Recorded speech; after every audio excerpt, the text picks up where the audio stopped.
السلام علیکم ناظرین، ہم آپ سب کے شکر گزار ہیں کہ ہمارے چینل کے سبسکرائبرز بہت تیزی سے بڑھ رہے ہیں۔ اگر آپ نے ابھی تک ہمارے چینل کو سبسکرائب نہیں کیا تو اسے سبسکرائب کر لیں۔ سلطان صلاح الدین ایوبی کی تمام اقساط ہمارے چینل کی پلے لسٹ میں دیکھی جا سکتی ہیں۔ سلطان صلاح الدین ایوبی، قسط نمبر 11۔ یہی اشارہ کافی تھا، وہ اس سوال کا کوئی تسلی بخش جواب نہ دے سکے کہ دوسرا اونٹ کہاں ہے۔ اونٹ کے نشان مل گئے۔ علی بن سفیان نے انہیں کہا، تمہارا جرم معمولی چوری چکاری نہیں، تم ایک پوری سلطنت اور اس کی تمام آبادی کے لیے خطرہ ہو، اس لیے میں تم پر ذرا بھر بھی رحم نہیں کروں گا۔ کیا تم تاجر ہو؟ ہاں، سب نے سر ہلا کر کہا، ہم تاجر ہیں جناب، ہم بے گناہ ہیں۔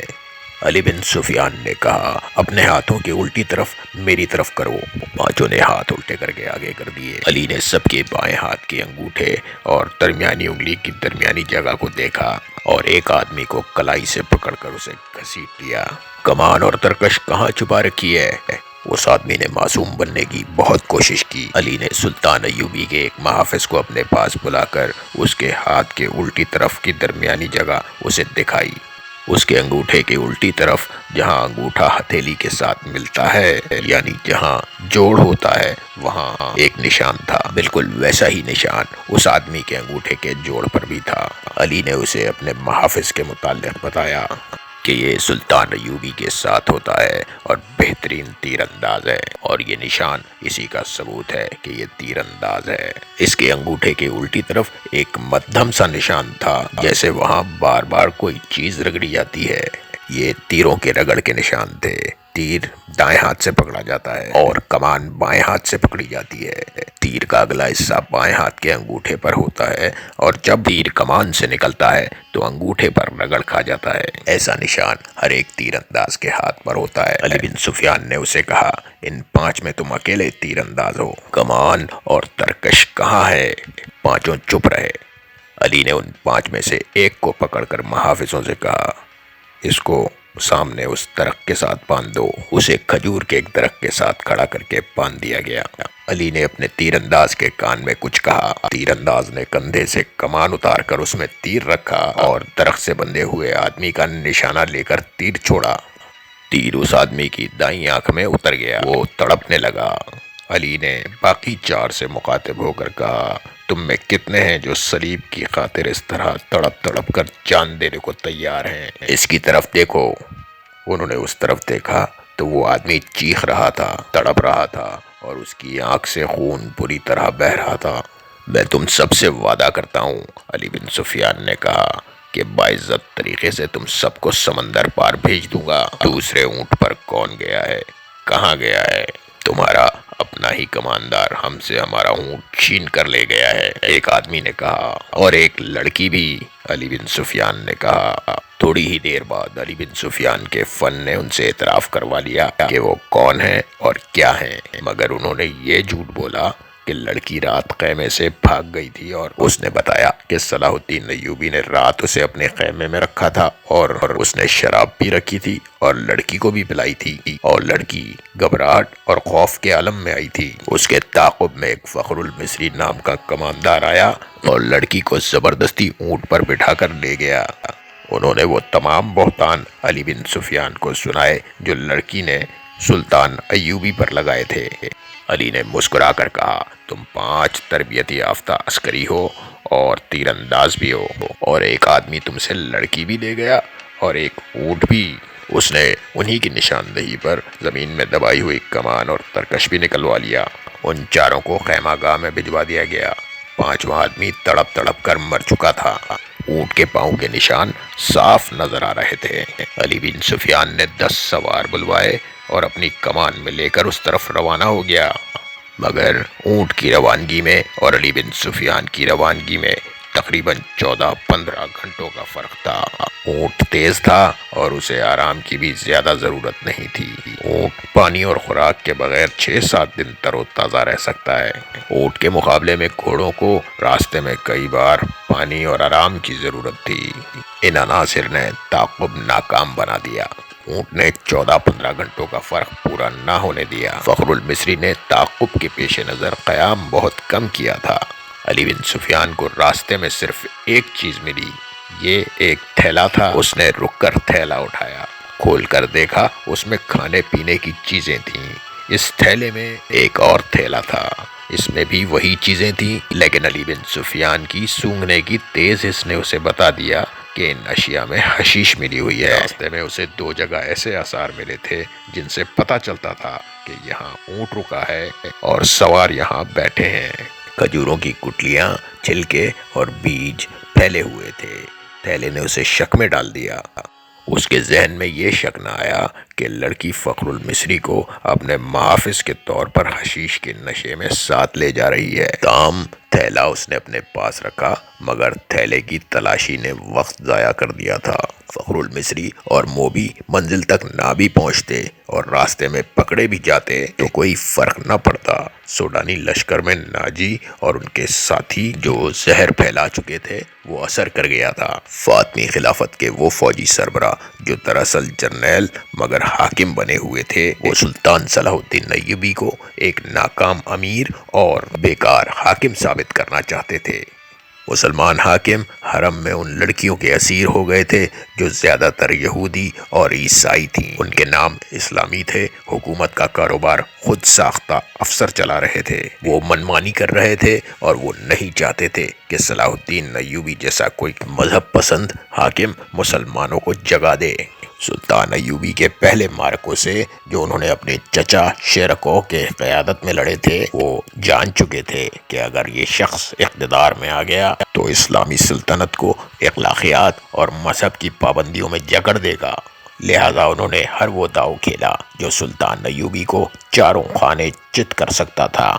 انہوں نے در پردہ صلیبیوں سے تعاون کیا اور ان کے جاسوسوں کے لیے زمین ہموار کی۔ اگر نور الدین زنگی نہ ہوتے تو آج صلاح الدین ایوبی کا نہ تاریخ میں نام ہوتا اور نہ آج نقشے پر اتنے زیادہ اسلامی ممالک نظر آتے۔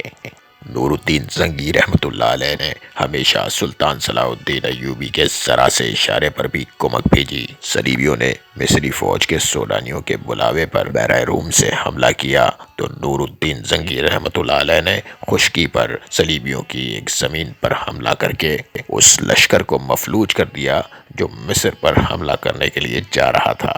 یہ تو سلطان ایوبی کا نظام جاسوسی ایسا تھا کہ انہوں نے صلیبیوں کا بیڑا غرق کر دیا۔ اب علی بن سفیان نے نور الدین زنگی رحمۃ اللہ علیہ کی طرف قاصد یہ کہہ کر بھجوا دیے کہ سوڈانیوں کی بغاوت کا خطرہ ہے اور ہماری فوج کم بھی ہے اور یہ فوج 2 حصوں میں بٹ بھی گئی ہے۔ قاصد پہنچ بھی گئے تھے اور نور الدین زنگی رحمۃ اللہ علیہ نے خاصی فوج کو مصر کی طرف کوچ کا حکم بھی دے دیا تھا۔ بعض مورخین نے اس فوج کی تعداد 2000 سوار اور پیادہ لکھی ہے اور کچھ مورخین اس سے زیادہ بتاتے ہیں۔ بہرحال زنگی نے اپنی مشکلات کی پرواہ نہ کرتے ہوئے سلطان ایوبی کی ضروریات اور مشکلات کو اہمیت دی، مگر ان کی فوج کو پہنچنے کے لیے بہت سے دن درکار تھے۔ مسلمان نام نہاد فوجی اور دیگر سرکردہ شخصیات نے دیکھا کہ مصر میں سلطان صلاح الدین ایوبی کے خلاف بغاوت پھوٹ رہی ہے تو انہوں نے اسے ہوا دی۔ در پردہ سوڈانیوں کو اکسایا اور اپنے مخبروں کے ذریعے یہ بھی معلوم کر لیا کہ سوڈانیوں کے سالاروں کو مروا کر خفیہ طور پر دفن کر دیا گیا ہے۔ سوڈانیوں کے لشکر کے کم رتبے والے کماندار سالار بن گئے اور صلاح الدین ایوبی کی اس قلیل فوج پر حملہ کرنے کے منصوبے بنانے لگے جو مصر میں مقیم تھی۔ وہ سلطان ایوبی کی آدھی فوج اور سلطان ایوبی کی مصر سے غیر حاضری کا فائدہ اٹھانا چاہتے تھے۔ منصوبہ ایسا تھا جس کے تحت 50,000 سوڈانی فوج پورے مصر پر چھا جانے والی تھی۔ علی بن سفیان قاہرہ پہنچ گیا۔ وہ جن کے تعاقب میں گیا تھا ان کا اس سے آگے کوئی سراغ نہیں مل رہا تھا۔ اس نے اپنے ان جاسوسوں کو بلایا جو اس نے سوڈانی ہیڈ کوارٹر اور سوڈانی فوج میں چھوڑ رکھے تھے۔ ان میں سے ایک نے بتایا کہ گزشتہ رات ایک اونٹ آیا تھا۔ اندھیرے میں جو کچھ نظر آ سکا اس میں معلوم ہوتا تھا کہ 2 سوار تھے، ایک عورت اور ایک مرد۔ جاسوس نے یہ بھی بتایا کہ وہ کون سی عمارت میں داخل ہوئے تھے۔ علی بن سفیان کو یہ اختیار حاصل تھا کہ وہاں چھاپا مارتا۔ سوڈانی فوج سلطنت اسلامیہ کی فوج تھی، کوئی آزاد فوج نہیں تھی، مگر علی نے اس خطرے کے پیش نظر چھاپا نہ مارا کہ یہ جلتی پر تیل کا کام کرے گا۔ اس کا مقصد صرف یہ نہیں تھا کہ موبی اور فخر المصری کو گرفتار کرنا ہے، بلکہ اس کا اصل مقصد یہ تھا کہ سوڈانی قیادت کے اگلے منصوبے معلوم کیے جائیں تاکہ پیش بندی کی جا سکے۔ اس نے اپنے جاسوسوں کو نئی ہدایات جاری کی۔ جاسوسوں میں لڑکیاں بھی تھیں، لیکن وہ عیسائی یا یہودی نہیں تھیں۔ یہ قیبہ خانوں کی بڑی ذہین اور تیز ترار لڑکیاں تھیں، مگر علی بن سفیان نے ان پر کبھی 100% بھروسہ نہیں کیا تھا، کیونکہ وہ دوغلا بھی کھیل سکتی تھیں۔ ان لڑکیوں سے بھی اس لڑکی یعنی موبی کا سراغ نہ مل سکا جس کے تعاقب میں علی آیا تھا۔ 4 روز علی بن سفیان دارالحکومت سے باہر مارا مارا پھرتا رہا۔ اس کا دائرہ کار سوڈانی فوجی قیادت کے ارد گرد کا علاقہ تھا۔ 5ویں رات وہ کھلے آسمان تلے بیٹھا اپنے 2 جاسوسوں سے رپورٹ لے رہا تھا۔ اس کے تمام آدمیوں کو معلوم ہو چکا تھا کہ وہ کس وقت کہاں ہوتا ہے۔ اس کے گروہ کا ایک آدمی اس کے ساتھ ایک آدمی لے کر اس کے پاس آیا اور کہا، یہ اپنا نام فخر المصری بتاتا ہے، جھاڑیوں میں ڈگمگاتا گرتا اور اٹھتا تھا۔ میں نے اسے بات کی تو کہنے لگا مجھے میری فوج تک پہنچا دو، اس سے تو اچھی طرح بولا بھی نہیں جاتا۔ اس دوران فخر المصری بیٹھ گیا تھا۔ تم وہی کماندار ہو نا جو محاذ سے ایک لڑکی کے ساتھ بھاگے ہو؟ علی بن سفیان نے اس سے پوچھا۔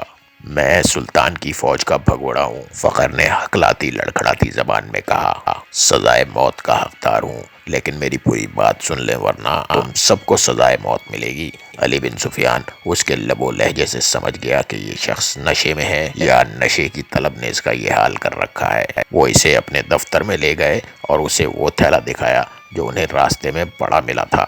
علی بن سفیان نے اس سے پوچھا، یہ تھیلا تمہارا ہے اور تم اس سے یہ چیزیں کھاتے رہے ہو؟ ہاں، فخر المصری نے جواب دیا، وہ مجھے اسی تھیلے سے چیزیں کھلاتی رہی تھی۔ اس کے سامنے وہ تھیلا بھی پڑا تھا جو تھیلے کے اندر سے نکلا تھا۔ علی نے اس میں سے چیزیں نکال کر سامنے رکھ دی تھی۔ فخر نے یہ چیزیں دیکھی تو جھپٹ کر مٹھائی کی قسم کا ایک ٹکڑا اٹھا لیا۔ علی نے جھپٹ کر اس کے ہاتھ پر اپنا ہاتھ رکھ دیا۔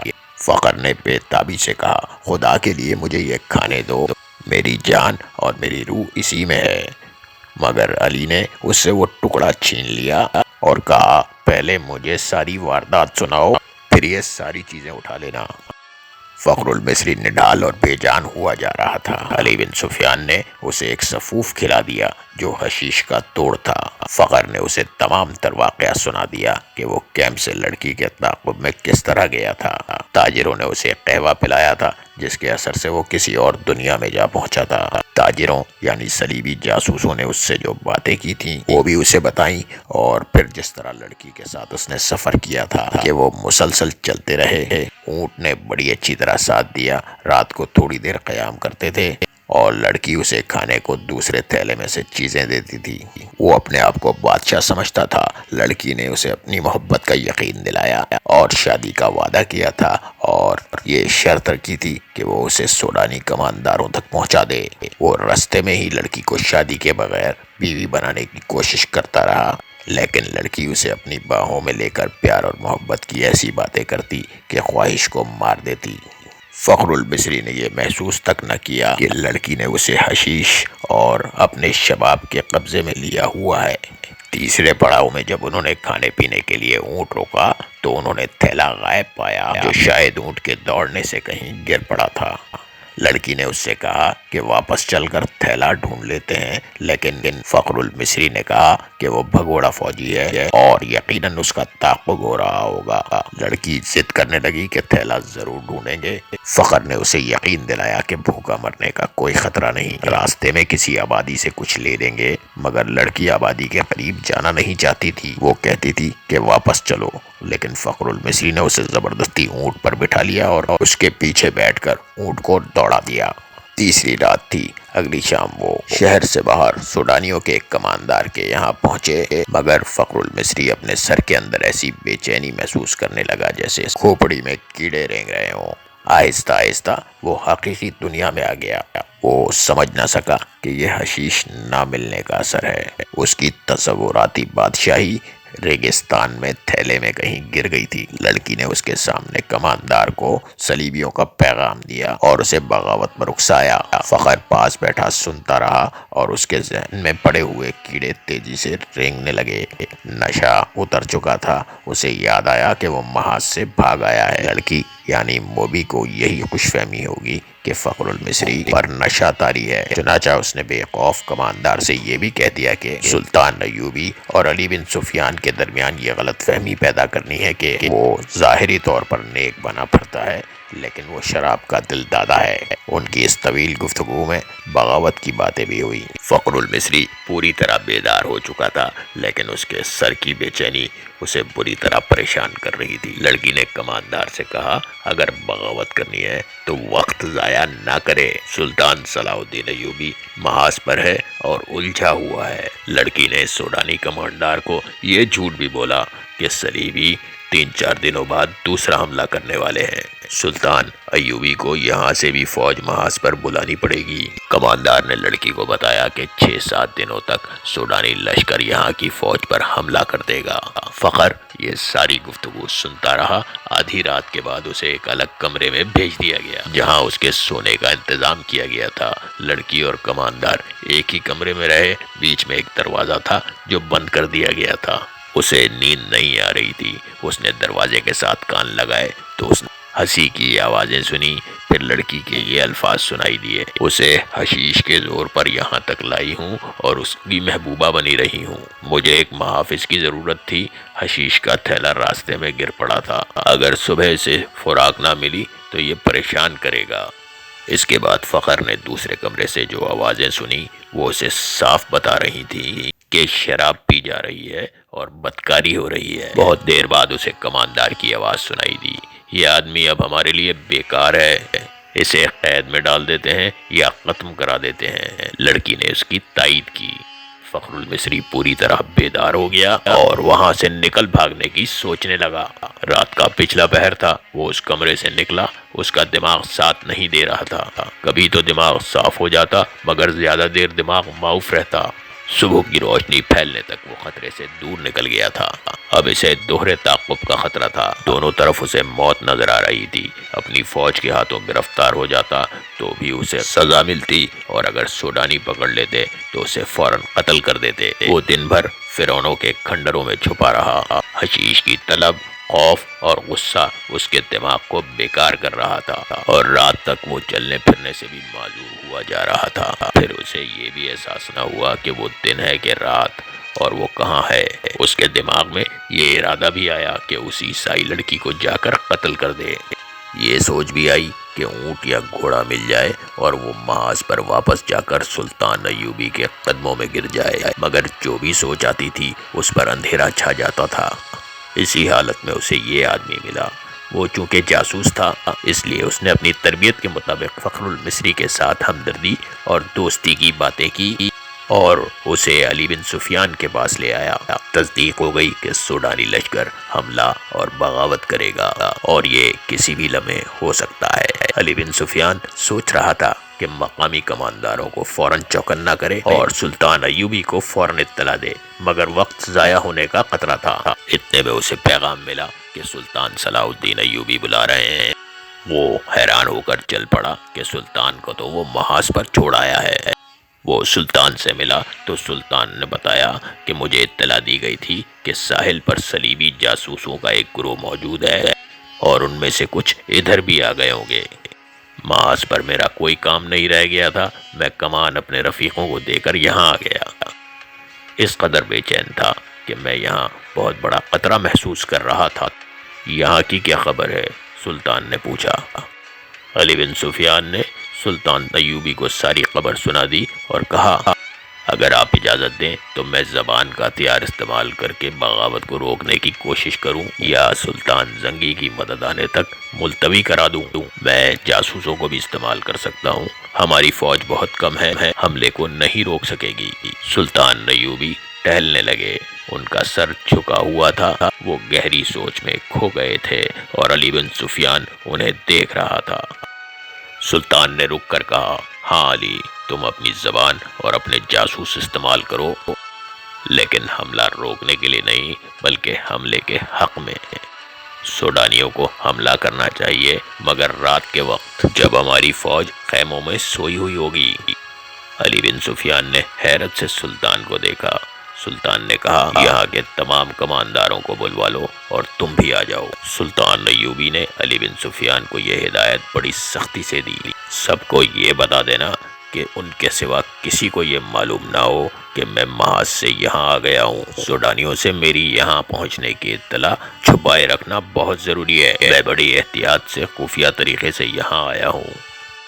ناظرین، آج کے لیے اتنا ہی۔ اگلی قسط کا نوٹیفیکیشن حاصل کرنے کے لیے گھنٹی کے بٹن کو دبا دیں۔ صلاح الدین ایوبی کی تمام اقساط دیکھنے کے لیے چینل کے پلے لسٹ میں جائیں، اور اگر آپ نے ابھی تک ہمارے چینل کو سبسکرائب نہیں کیا تو اسے سبسکرائب کر لیں۔ آپ سے انشاءاللہ ملاقات ہوگی اگلی قسط میں۔ فی امان اللہ۔